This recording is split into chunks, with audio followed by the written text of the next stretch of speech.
Good evening, good afternoon. Wherever you find yourself in this weird, wild, wacky world of ours, you've come to listen to a story. Stories have this wonderful ability to grasp us by the hand and take us to faraway places where there are dashing knights, princesses in towers, and evil dragons to be slain. However, that is not the type of story, no, that we are going to talk about this evening. This evening, we talk about a tale set in a city much like you would know, be it fine and beautiful Paris, London with its dank, dark streets, or New York, the glistening behemoth of light, the city that never sleeps. However, in these places, lurking down the dark alleyways, sheltering in the shadows, hidden from all sight and sound, there is a secret world. This is not a secret world of joy and happiness, of love, of truth. This is a secret world composed of lies, power, and most of all, blood. For you see, the world of darkness does not necessarily flow against our world. As a matter of fact, it flows with our world, just beneath the surface, hidden from sight and sound, until it chooses to make its way ever so slightly into the spotlight to take center stage. The young mother of three, whose body is found at the bottom of an embankment, broken, drained of life's fluids. The researcher whom has studied his tomes and has learned a valuable truth, but that truth, well, the fire came the next day and claimed him, his library, and all of his research. Or perhaps it is the alabaster faced socialite, so beautiful, every hair in place, and the mask simply porcelain.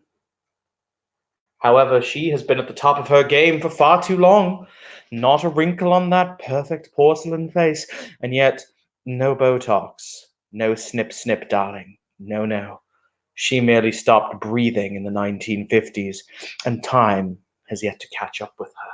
So, gather around, little ones. Come, come, sit by the fire. Listen to this our tale. As it is we begin, we open the book, one page at a time, and delve into the world of darkness.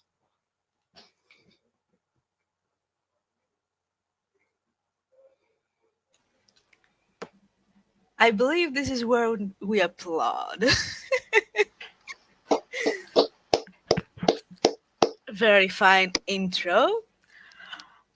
So welcome to our podcast. If you haven't got the memo yet, this is going to be a showcase of World of Darkness, the tabletop RPG genre. We're gonna talk about it, make an introduction for people that may not have heard of it. Perhaps it's not as popular as D&D, and we'll discuss the reasons why. Maybe you already, have your suspicions based on that very fine intro, but by storyteller Evan here. But let's get to it, and I'll go through each one of our very nice panel here, and they can do their own intro and their small introduction of what the world of darkness is to them. So, let's start with Miss Shayna. Oh, geez. Okay, fine. So I'm Shayna. I have been I've been role playing since I was about 10 years old, but World of Darkness came much later. Started playing World of Darkness games in 2013, I believe, just after I got out of the army. I am a single mom who has absolutely no life. I think Christine can attest to this. I know everything. I confirm nothing. Love you too. World of Darkness for me is kind of a way to escape reality. Which I think it is for a lot of people. So, go to the next person. They don't need to hear any more about me. Hello, Mr. everyone. Jason. Yeah. Hello, dear viewers. My name is Jason. Sometimes I also go under the nom de plume Falcus. I myself have done a little bit of storytelling in my time, but when it comes to the world of darkness, I definitely started, as some of you guys know, with the game Vampire the Masquerade Bloodlines, back when Troika was still around. And from there, once I managed to get to university, I discovered, hey, there are people who do live games, similar to LARP, just minus the smashing your opponent with a boffer weapon. And I, due to the time that I started, came in a newer iteration that was still very fresh and things hadn't quite settled yet. So I got to see a newer version, and then through the newer version, I was also able to get to an older version, one where things are, as Evan pointed out so nicely, so very similar to our world, but a bit darker, a bit grittier. A game that had the courage to also look at the darker sides of human nature and what certain situations would ask from you, what sort of moral dilemmas you might find yourself dealing with. And for me, the game is, even to this day, the whole setting very interesting because I get to not only do a bit of escapism, but also ask myself, how would I react in this situation? What if I were put in a rather extraordinary situation, which you don't get that often in real life? If you have to choose about life and death, the efficacy of a contract that your character makes. And this has always been a big draw for me. So if Okay. anyone else would like. Let's go to Mr. Evan then. Who I Hello. believe, has the longest history with this world than all of us. Actually, myself and Jason have a roughly equal length of term, but I'll get to that in a moment. Hello, my name is Evan. I guess you could say I am the consummate GM. I am always the individual who sits on the other side of the GM screen, making sure that you have an absolutely lamentably heinous time of existence.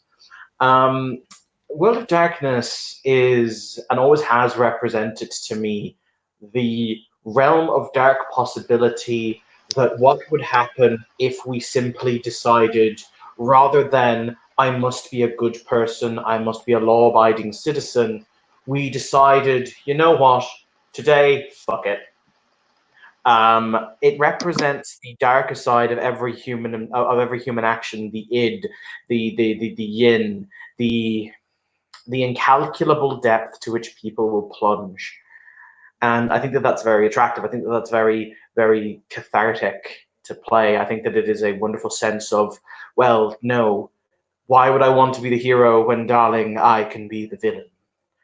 And myself and Jason, ironically, got involved in a World of Darkness game. Ironically, one of my first World of Darkness games about 5 or 6 years ago, that was headlined by the great Matthew Dawkins, known on YouTube as the Gentleman Gamer, who created this concept of a live, living city. We call it living cities, whereby, or the unliving cities, if you will, whereby multiple individuals from all over the world could come together and role play these decadent aristocrats of the night.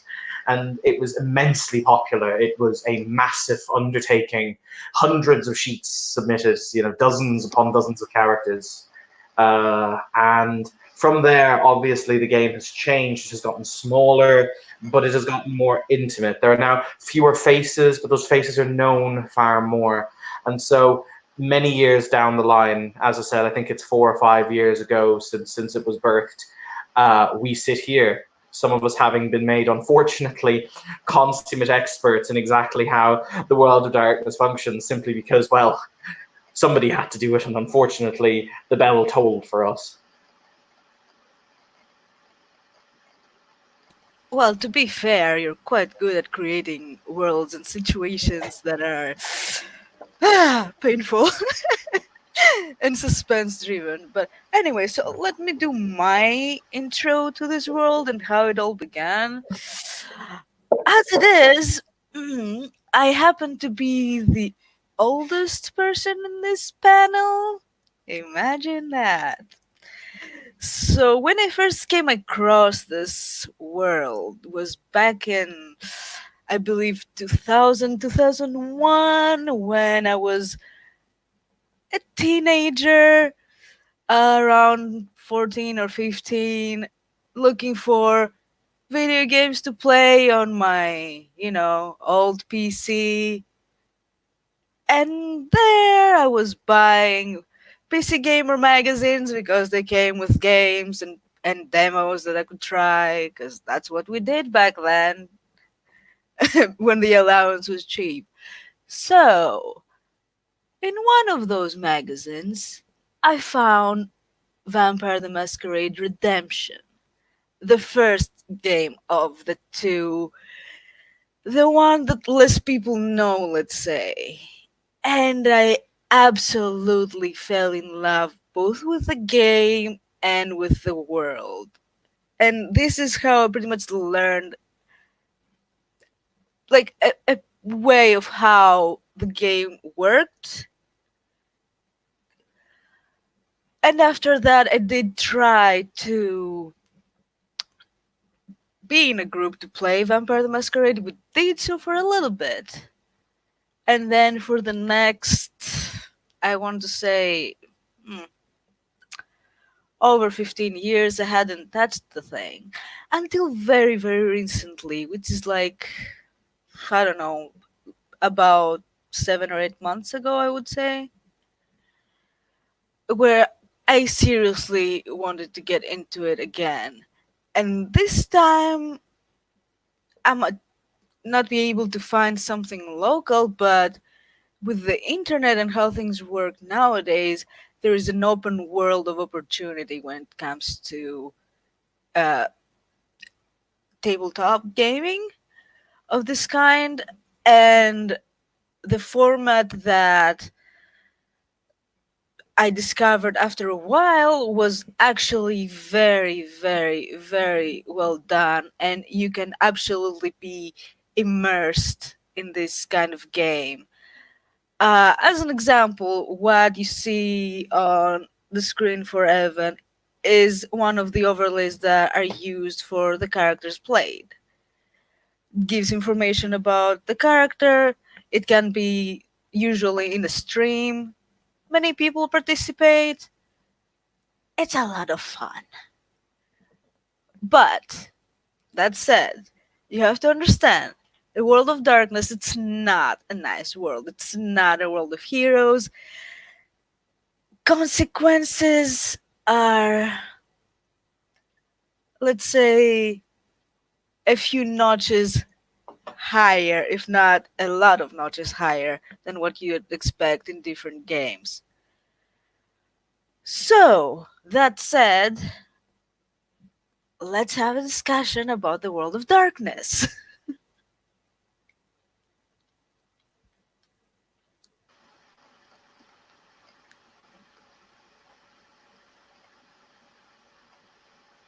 So, first things first. Um, we can describe the basics. Like, okay, vampire is only one facet of it. Although, to be fair, I'm not knowledgeable when it comes to that. um. Oh, and we have Okay, one sec. Let me put that up here. I mean, I believe that uh, either one of the three of you could answer that.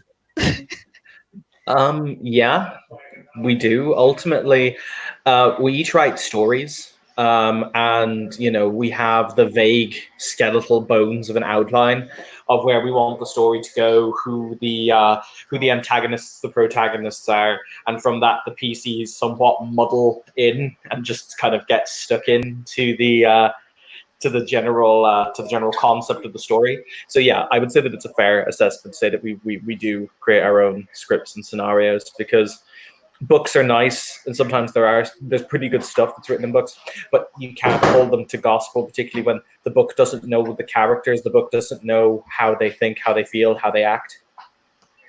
Yep, because sometimes your PCs will surprise you. I would even go further than that and say not only do you have to create your own script and scenarios and stories, sometimes you also have to create like a whole world populated. Uh, it's it actually takes a lot of work, I'd say. Though personally, I wouldn't know. I only provide plot hooks sometimes if I'm inspired. Oh,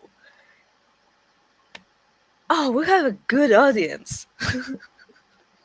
I would say that the time it takes for creation is very dependent on the person. For example, how much do they already know about the setting? Are they already going in with a clear concept of who the characters are, what they want to do? Or if they are more the kind of storyteller, for example, who likes to mull over things. So it can easily take between a few days for some storytellers. And then again, I myself, for a little private game I once did, I took 2 weeks, but after that I had a properly fleshed out scenario possibilities and even some small plot hooks that I could throw out for players that would attach to things that they're written in their backstory. Another facet I would say that is also important, especially if you're a player, to get your backstory decently nailed down. And don't forget, there's also a lot of improvisation when it comes Hmm. to stories. Like, you don't know how the players are going to go. So you might have prepared a couple of ways that things could go, but it could go a completely different way. And this is where you see a good storyteller. Like, they can pull things out of their ass in like no time, and still have you like chewing on your nails, waiting to see what will happen next. As for character creation, I'd say that it depends on the person and how much backstory they want to put into it. I am the lazy kind, so if I don't have a specific concept for what the character I want to play is, I can pretty much whip up a character within half an hour. Honestly, if I don't have to think about a backstory. Uh, but there are people that actually take days or even weeks to get everything down. Hi there. I Hi. am not one of those. I'm the I lazy. literally I literally do things in 5 minutes of fuck it YOLO. I'm just gonna say right now. But the other thing you have to remember is a lot of the times what's popular in media is also reflected very, very heavily on what's popular in tabletop gaming. As a matter of fact, there used to be there were what were known as the seven golden rules of LARP back in the old days. They were literally called the seven rules or rule seven. One of them was literally your character is not Legolas. Please stop trying. Seriously, they're not Legolas. Accept it. Move on. Okay, so here's the other question. Actually, in most cases, like I'd say 99.9% of the time, the player makes the character. I happen to be sometimes the 0.001% where I'll be the lazy kind, and I'll find someone that will give me a character to play with. And I do that because and it's not just laziness, okay? And sometimes it might be because I lack knowledge of a certain game and I'm lazy enough not to read the whole book. But it's also a good challenge to see if I can play something different from what I feel comfortable with. But that's just me.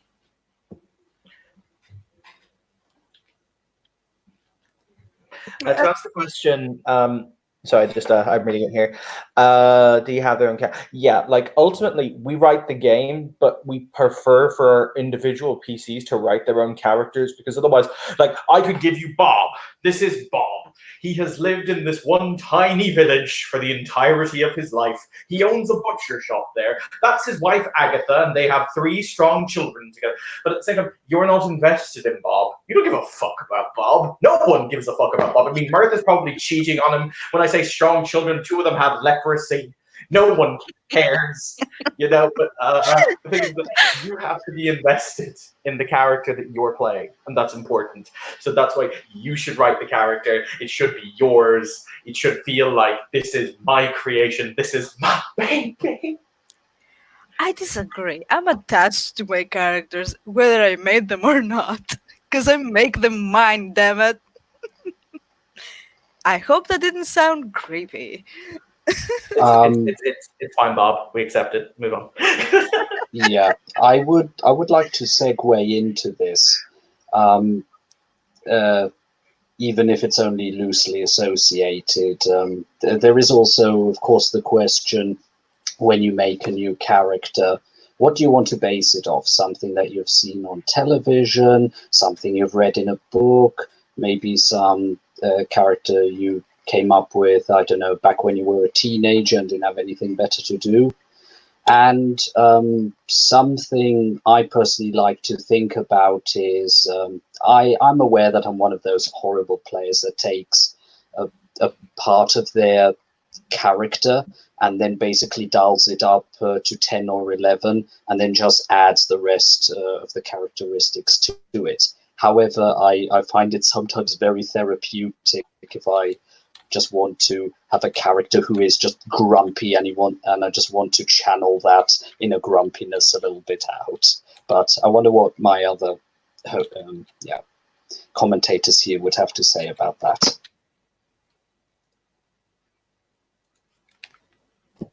Yeah, Shayna, you didn't say anything. For Speak, me, woman. at me, woman. Hush. Wow, you're even starting to talk like me. Continue. You know what? Shut it, Evan. I love you.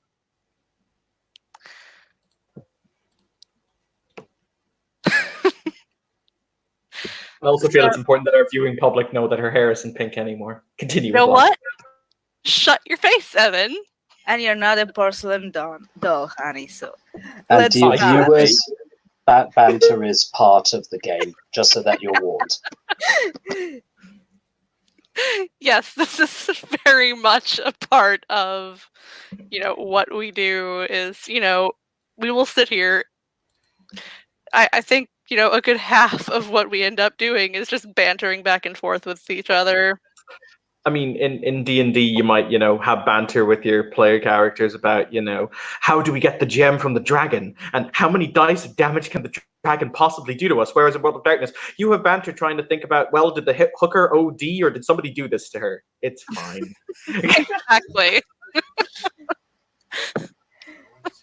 Another thing that I want to bring up that I think it's way more important for World of Darkness games than it is for any other, I would believe, is aftercare.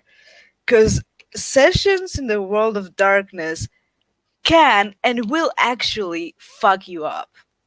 They can be very intense, and sitting down and chatting with people afterwards to kind of come down from the excitement, the anxiety, it definitely helps. Like, yeah, it can be very emotionally charged game. Yes, I would say that even hooks into something that was mentioned before, that when you have made the backstory, you have your character, you have him go through perilous situations, and you have particularly a good storyteller that has brought the whole scenario to life for you. You can't help but be invested. And then when it's done, for example, when Evan in one of his games, for example, was done with a particularly intense scene where my character got his heart ripped out and replaced by an animatronic one. After that, I was very glad that I had some ice cream that I could go and console myself a little bit with. To be There's fair, nothing wrong with having a good bowl of ice cream after an emotionally intense scene.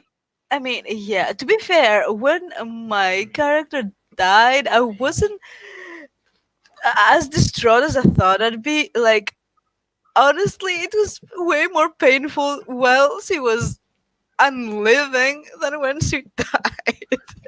And this is sad. Like, it was kind of a relief. Oh, at least I won't have to go through this anymore until I make the next kind of thing, you know? It's fine, Christine. Just know that it's fine, Christine. Just know that your vampire daddy was very sad at you. He was not proud. You did not Yeah, make I him proud. know. Don't. I'm still sad about this. You know? Also, just so you know, you had two people who knew the occult and knew that you shouldn't kick over the thing, but you did it anyway. Hooray! Consequences! That's what I said. Decisions have very dire consequences. And if you see a ritual circle with a cauldron in the middle, people, do not kick it. That's my advice. No, otherwise your soul gets yeeted from your body and replaced by a freaking outsider. It's not what you want. I mean, unless you want to be possessed by basically Cthulhu's birth spawn, in which case, I'm not going to judge you. I mean, yeah. Same though. Let's not kink shame.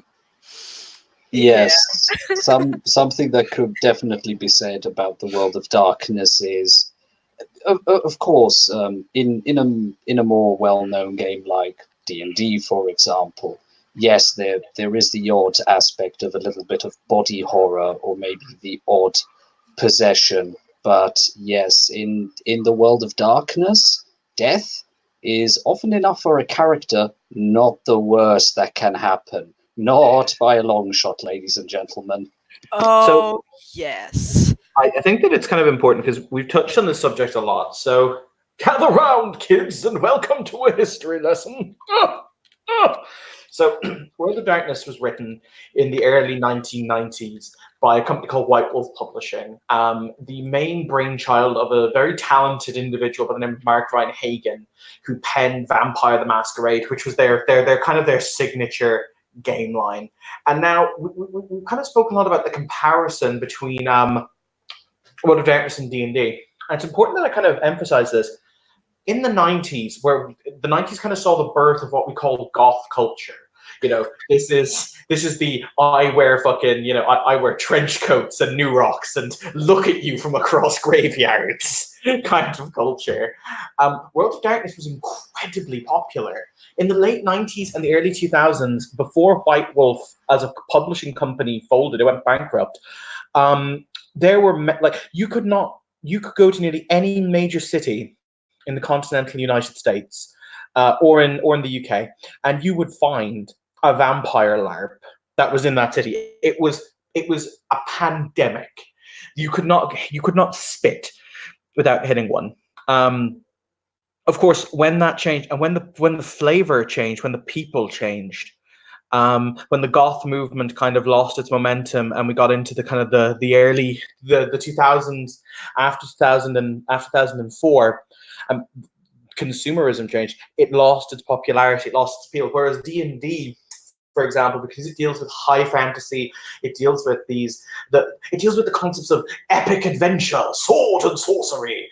Quick, wizard, get swole. You're about to be stabbed. You only have 1d6 hit points. But the thing is, that's a universal appeal. It's always going to be popular because it's simple, because everyone can identify to that. But World of Darkness didn't have that easy identifiable persona, so it kind of fell off the popularity charts. And it started to come back ever since you had the likes of, once again, the great gentleman gamer Matthew Dawkins and others who've kind of revivified it, given it a new lease on life, and basically continued to plug it essentially. And now we've got V5, we've got the new Bloodlines game. There's also talk about them making a Werewolf the Apocalypse game, which I believe they showed teasers of recently. So like there's now new life being breathed into something that was ostensibly dead because there's a market for it again, I mean, yeah, and I think the fact that they started doing the series also on Geek and Sandry, apart from Critical Role, when they added LA by Night, I think it really brought many people back into the fold, because I know it brought me, because I was like, damn, remember the old days, you know? And this new system, which I personally like, I think the system is very solid, but we're not going to debate about the system here because we're just going to uh, intro people in it. However, I would like to discuss about uh, also the downsides of it, because oftentimes, because we tend to tackle so many dark and questionable and subjects, let's say, well, there are many times that you can get people that are in the game just for the sake of being assholes, let's say, and don't even do it well. And that is actually a big issue. But as with every other game, I think in a World of Darkness game is a lot more important to actually, especially in a small session game, not like the venues that we guys do, especially in a smaller setting, to sit down with the players and the ST and communicate of what is acceptable, have boundaries, so everyone is having a good time on the table, well, quote unquote table. Well, for me as an ST, if I'm going to be touching on a particularly dark topic, I will try to talk to my players beforehand and be like, is this something that you guys can handle? If not, please leave the session now. Because this is a world of darkness. This is not, world of rainbows and kittens. And of course, it's I mean, the recent controversy with the RPG consent form, which I personally agree with that. So you at least have some idea of what your players can and can't handle.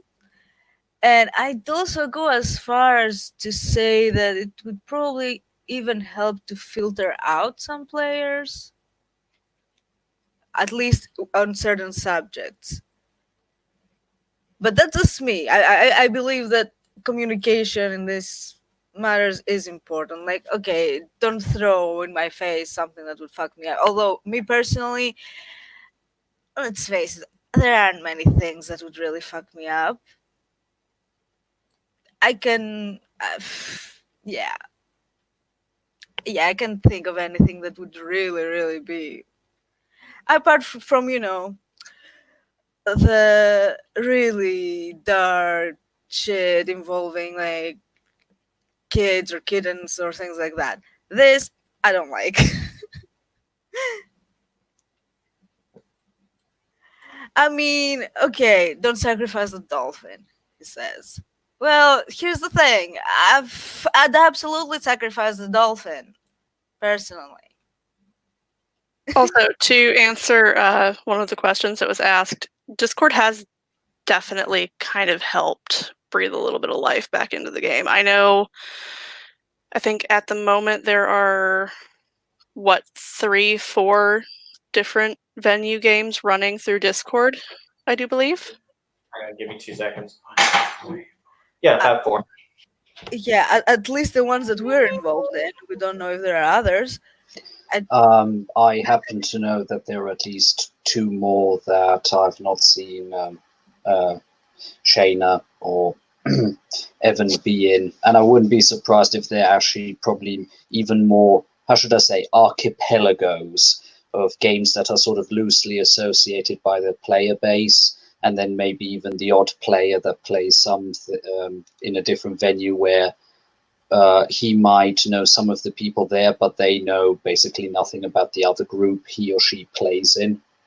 And it's very much word of mouth that spreads, and sometimes also personal invites, because like with many other games, there can be pretty open venues where basically everyone is welcome, and then there can also be smaller venues where the storyteller wants to handpick his players.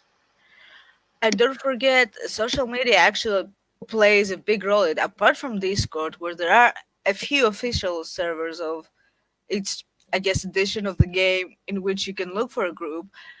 I personally found most of the things on Facebook because after I spent about a month looking for a group on Roll20 and Reddit, was it? I don't remember.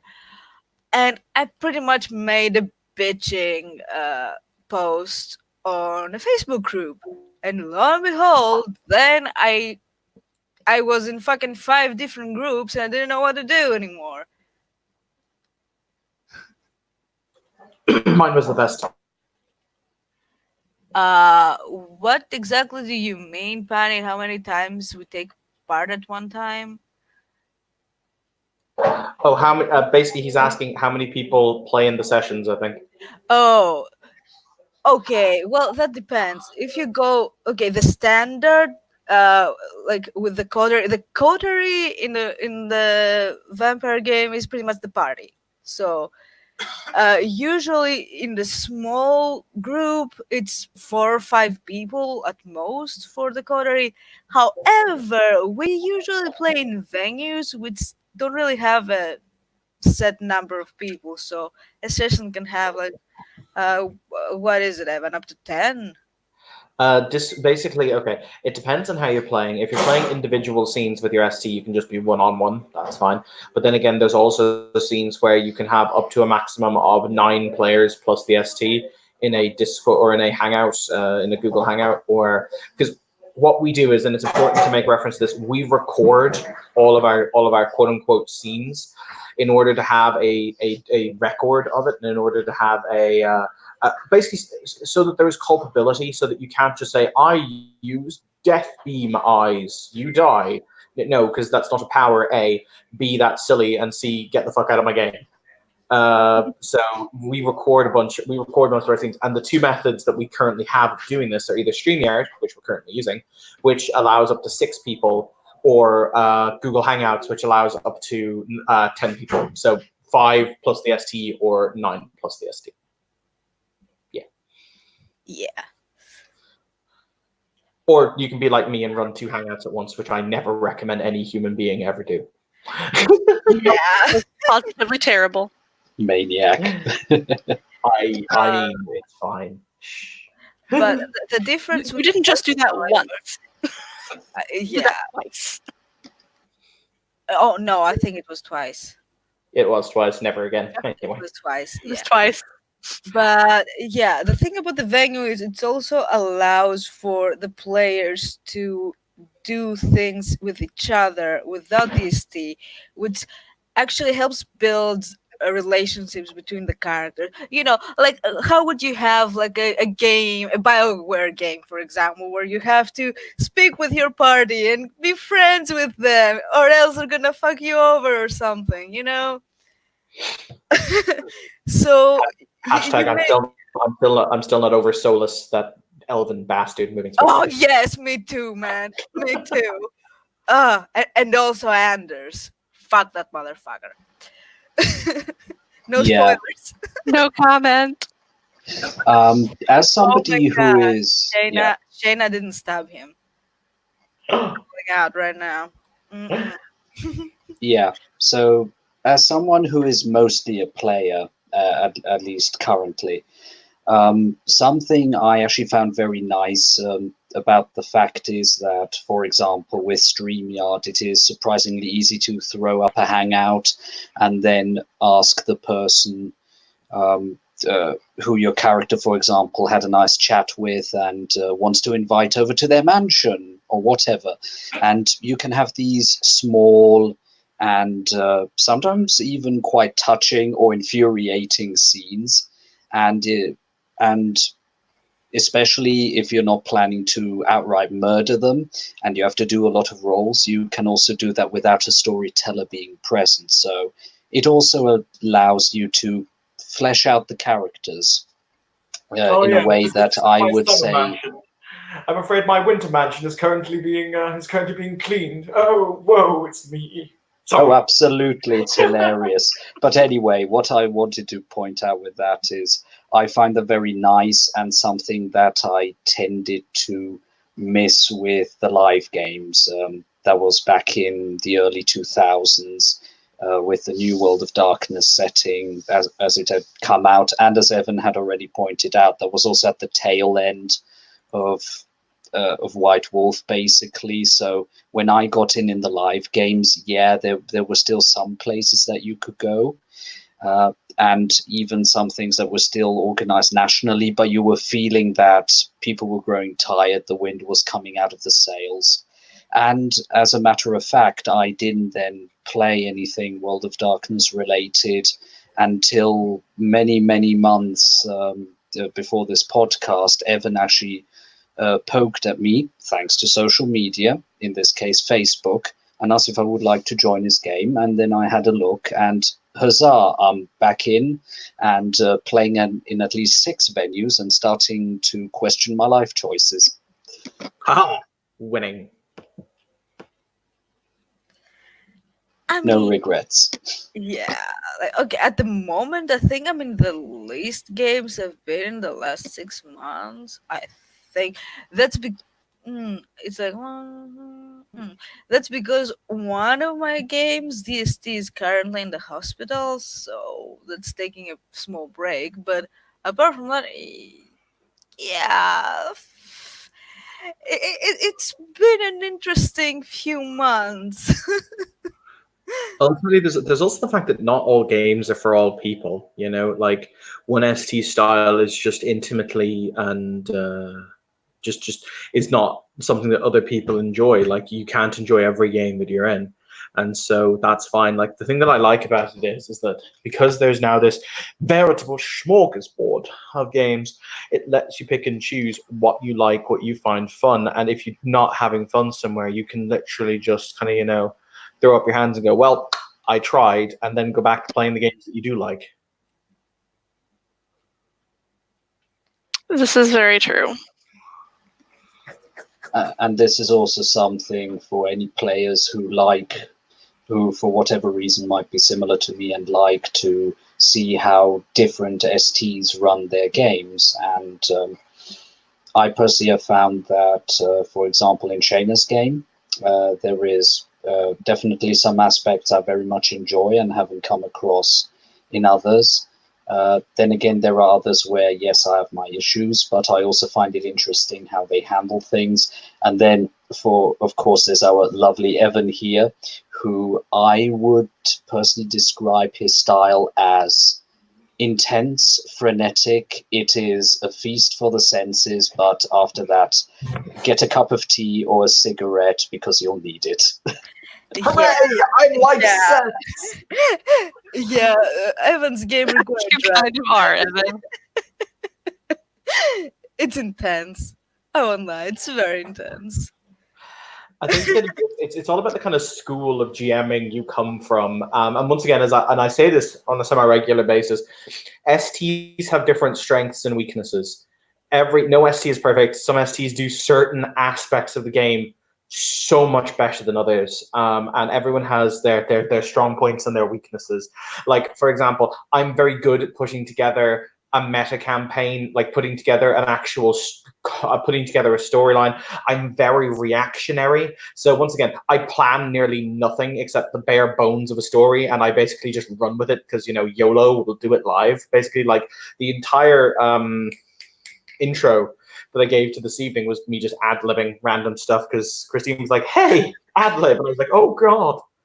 But then again, I also know that there are areas that I struggle with. I'm not the best for kind of deep. I'm not gonna say deep emotional role playing, but very deep kind of like I don't do things like I'm not good at things like quasi romantic plot. I'm not good at. I'm not good at. I'm not good at people. Trying to I'm not good at I'm very good at playing the big set piece for a scene, like the big NPC, the I am Lord Farquaad. Yes. But I'm very bad at playing Bill the waiter. So I'm like, the fuck, why the fuck does anyone care about Bill the fucking waiter? Nobody cares about Bill the waiter. He's like Bob the butcher. Nobody gives a fuck. But we all have our strengths and our weaknesses ultimately.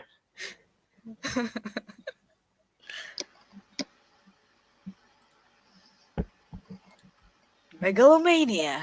It is a thing. I'm not a megalomaniac. I just know how important I am. We love you, Evan. Alas, memento mori, good sir, memento mori.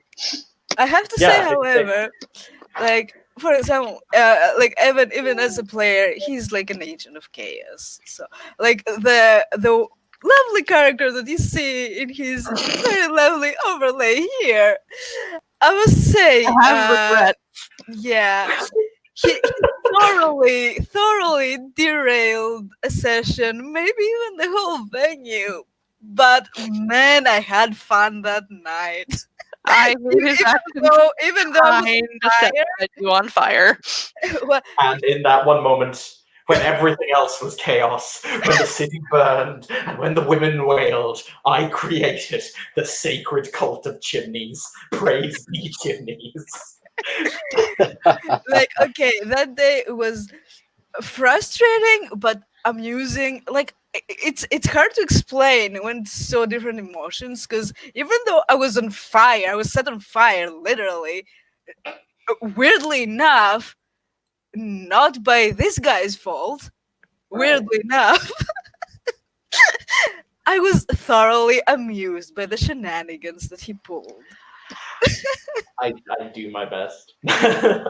Something. You go first, Evan. Oh no, by all means, go ahead, Jason.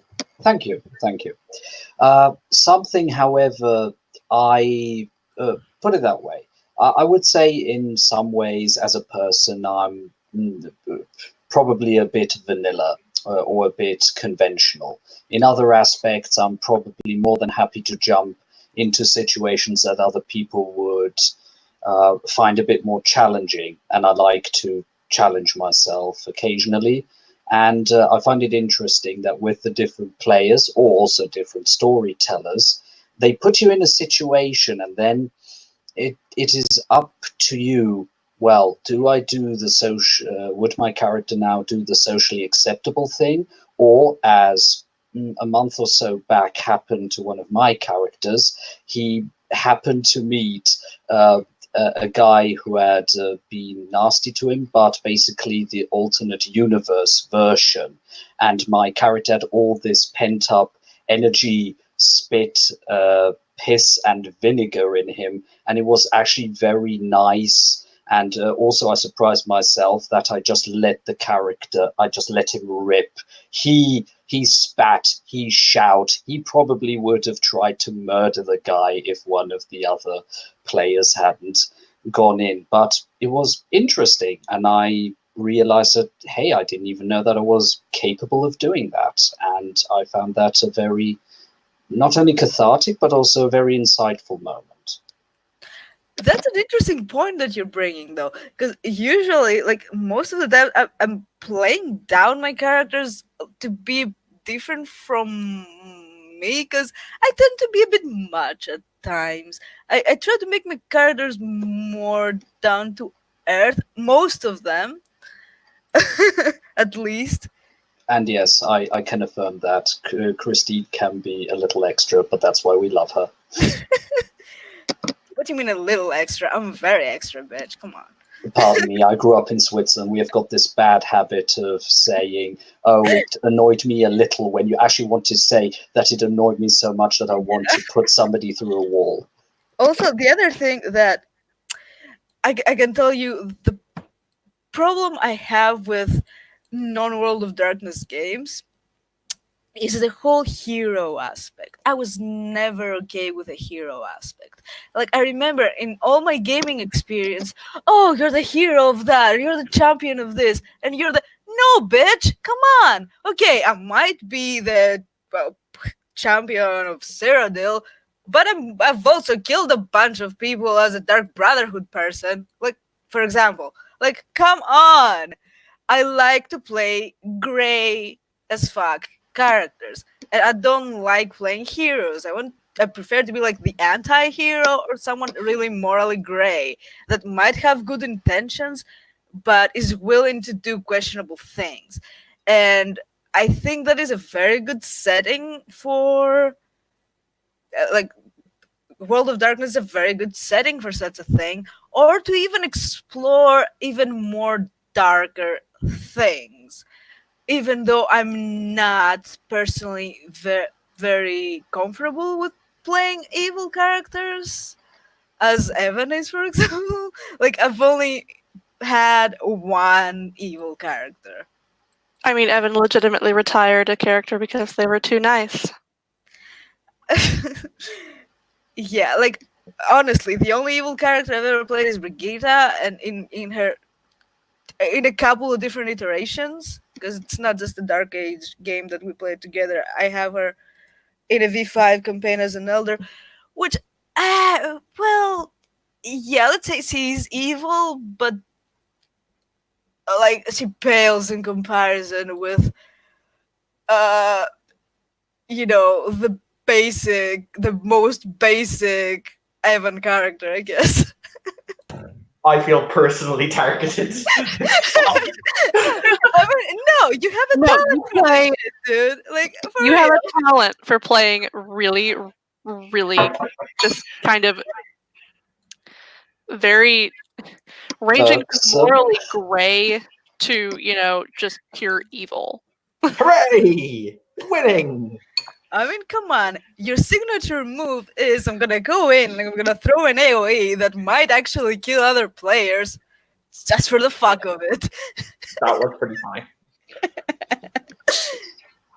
yes, I would say it's probably also a pull for a lot of people to play in the setting, which is the World of Darkness, since you have a bit of an excuse to let, well, sorry if I'm getting a little Jungian here, but that you can let the shadow self, you can explore a little bit of your darker side, or the less socially acceptable one, but it's your character doing it, it's not you, and you're not really hurting anyone. Of course, there, once again, it is always advisable to ask the person that you're planning to do the horrible thing to ask them, hey, are you okay, or is this going a bit too far? But more often than not, I've found that people go, yeah, go for it. And you can, it's sort of like a safe way of exploring it a little bit, in my personal view. And I find that I find that entertaining, interesting, and I guess on the odd occasion, cathartic. Sorry that I've been throwing that word around a lot. But it's true though, because well, in a weird way, it can work kind of like not therapy, because it's far from it. But instead of taking heroin, for example, play a game. I'm not saying it's healthy, but it helps. I mean, can we play a game? Can we play a game while high on heroin? There you go. That is a I example, but it works. Yeah, exactly. It works. It's not exactly healthy. It's not gonna fix you or anything. But if that's what keeps you functional, baby, go for it. And to be fair, it kind of works. Yes, even when it fucks you up. At least it's not you that's fucked up. It's the one you're playing. You know. Yeah, funny that you mentioned that. Something I have what I call is guilty god syndrome. Is when I've created a character and I've put plot hooks in, and I see the consequences that is wrought upon this fictional character. Although I perfectly know it's a fictional character, nobody was really cut, nobody was really tortured, nobody was really hurt. Uh, uh, there have been the odd moments where I go like, God, if I would philosophically count as the god of that character, wow, am I a dick? Or you might even find yourself going like, actually, I will not take that flaw. That character's already suffered enough, and I find that sort of amusing at times. How you reflect on yourself. Yeah, I am pretty well known for putting my fucking PCs, even my NPCs, through the fucking ringer.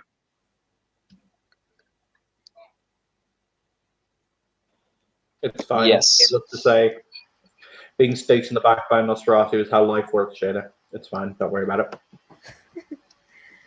Hush you. Yeah, man. Sometimes you have to make sacrifices for the drama, man. For the drama.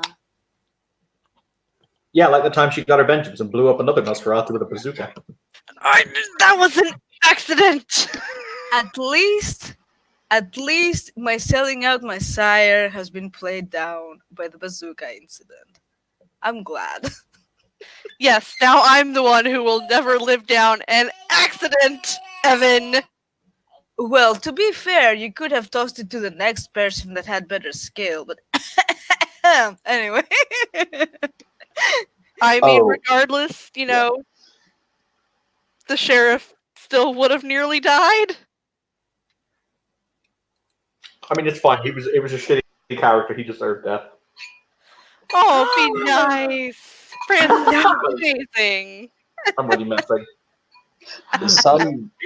Something I actually really enjoy, although of course this could be said for a lot of other role-playing games, is if the character, for example, decides to do something, for example, acquire an artifact and sequester it away, at least for the most part, from other characters because he thinks, good, I'm taking it out of circulation.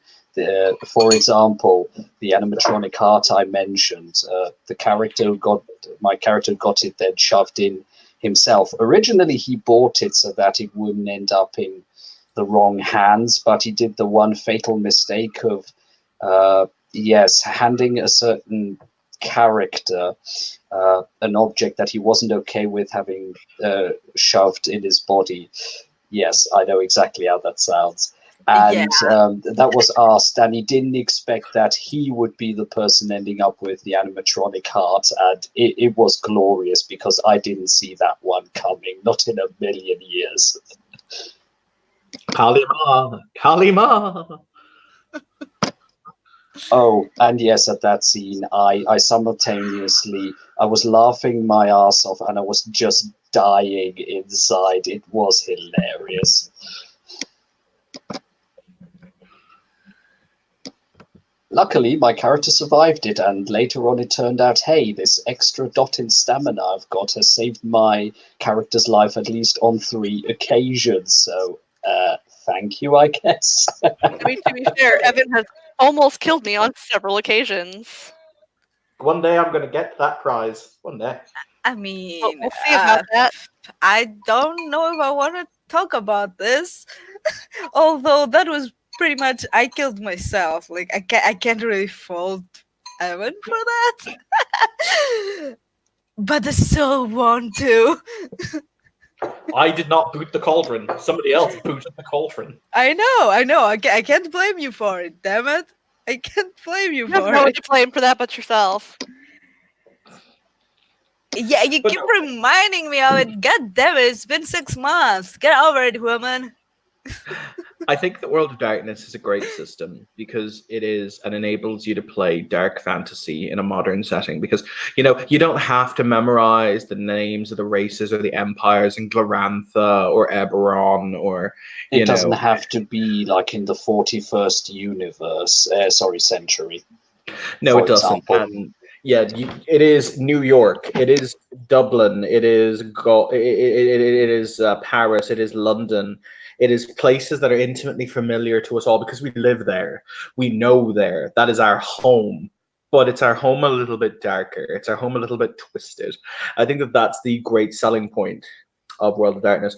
It basically enables us to live out the dark pseudo fantasies in an environment that we know, and the world itself changes ever so slightly, just enough to make it a little bit shadowy, a little bit more filled with tears. Because after all, you can't make an egg without breaking a few. You can't make an omelet without breaking a few skulls. Oh, and also, it is a game that you absolutely can't play an absolutely good character. You just can't. You can try. You can try all you want, but you will, at the Yeah. very least, emotionally manipulate people. You will eventually accidentally kill someone. It will Oh, happen. Like yeah. the struggle to uh, keep yourself as well, quote unquote, human as possible is real. Like the struggle is real, man. Because things will happen that you maybe can anticipate, but yeah. Uh, And one thing I would like to add is, as I said, sometimes you have to break some skulls to make an omelette, but never forget a little bit of cheese makes it into an omelette de fromage, and it just gives it also a bit of levity after all the darkness. okay, so in the sense of keeping things nice and short, uh, maybe we can have some closing remarks and perhaps we can get back to the subject at some point or maybe explore a different splat or whatever you guys want to do. And I would like the after we do the ending remarks, I believe that Shayna should do the outro because he's not talking much. And that is not fair. You know what? I have talked plenty.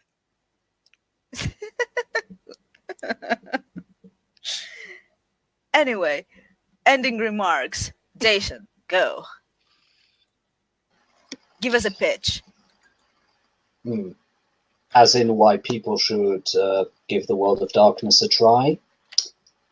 It is something different. Yes, it has its edgy moments, but if nothing else, give it a try. By playing this setting, you just might learn something about yourself that you never knew. Mr. Evan. Is he here or is he BRB? If I could find where the unmute button was. Oh, there it is. You shouldn't be afraid of the shadows. Oftentimes in the shadows, we find our truest selves. We're just slightly afraid to look there because we're afraid of what we'll see. And ultimately, I think that in many ways that's what World of Darkness is. It's seeing into the shadows. It's extending a hand to what lurks there and saying, "Hello, friend. Come into the light. I welcome you."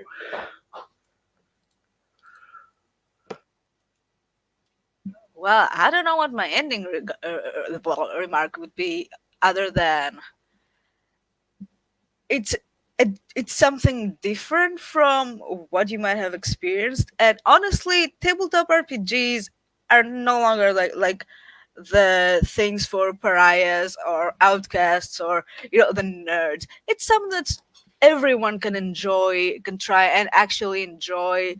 So I would welcome if any of all y'all people out there are interested in trying your hand in it. Let me know. I'll hook you up, man. And Shayna, do your thing. As a kind of closing remark, And it's not just about, the game itself, but it's also about the people. If you find, say a group venue like Evan and his group, like I have met some of the best people that well, I've met some of my really good friends in these games, and I think that, that is just as important as the game itself. And I suppose I will end it like I end my own games. Just as Evan does, because I totally stole his outro. Love you, dear. Thank you, players, for playing. Thank you, watchers, for watching. This has been another podcast for Nerd Nation. We'll see you next time.